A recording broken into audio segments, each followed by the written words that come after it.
Some of the most powerful stories aren't found in dusty old history books. They're actually found on a dinner plate, or in this case, between two really simple slices of bread. Today we're going to uncover the incredible, and I mean incredible, ingenuity behind the food people ate just to survive the Great Depression. It's a story of bread and bravery. Okay, so think about what you might have for lunch today. Maybe some fancy artisan bread, a little avocado, smoked turkey, right? Now I want you to look at the other side of this screen. Lunch in 1933. Ketchup and 2 slices of bread. That's it. The difference is, well, it's jarring, and it's like a doorway into a completely different world. And that really brings us to the big question for this whole explainer. How on earth did that become a meal? Seriously, it sounds almost impossible to us now, but the answer? Well, the answer tells us a really profound story about history, about hardship, and about human creativity. To really get the food, we first have to get the world that created it. So we need to take a step back, right into an era that was pretty much defined by one overwhelming reality, the empty cupboard. 25%. 1 out of every 4 people in the workforce was jobless. Just let that sink in for a second. This wasn't just some number on a chart. It was a daily, terrifying crisis for millions of families. No job meant no money, and no money meant you had to find a way to fill a plate with basically nothing. This number is the reason our story even exists. So, what do you do? What do you do when the pantry is bare? You don't just give up. You get creative. And this is so important.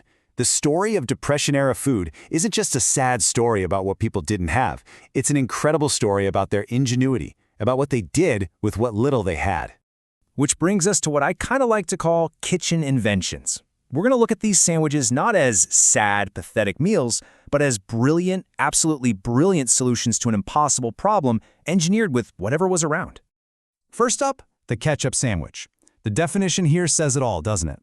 A last resort meal. This was what you made when there was truly, absolutely nothing else in the house. This was the final line of defense against going hungry. So let's actually analyze this like it's a new piece of tech. What were its features? Well, for one, it used shelf-stable ingredients. Ketchup and bread could last a long time.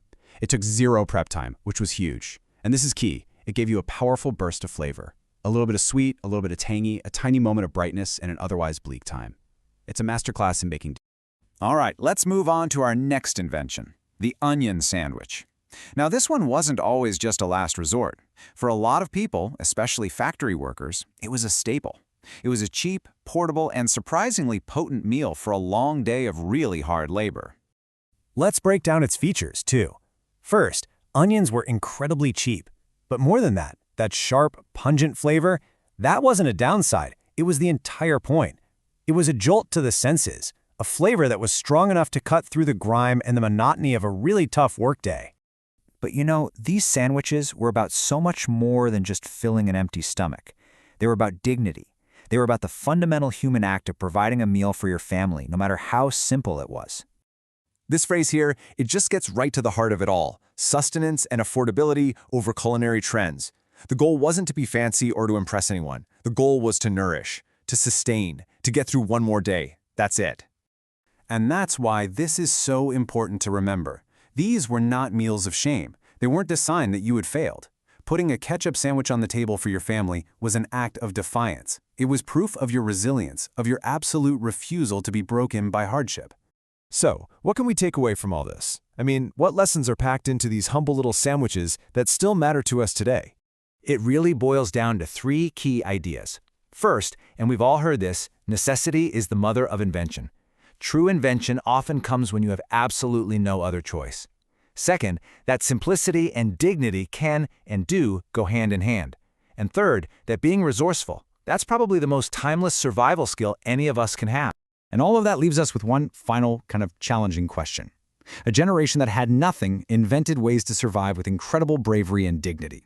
So in our time, an era of abundance with pantries full of options, when we have everything, what do we choose to invent?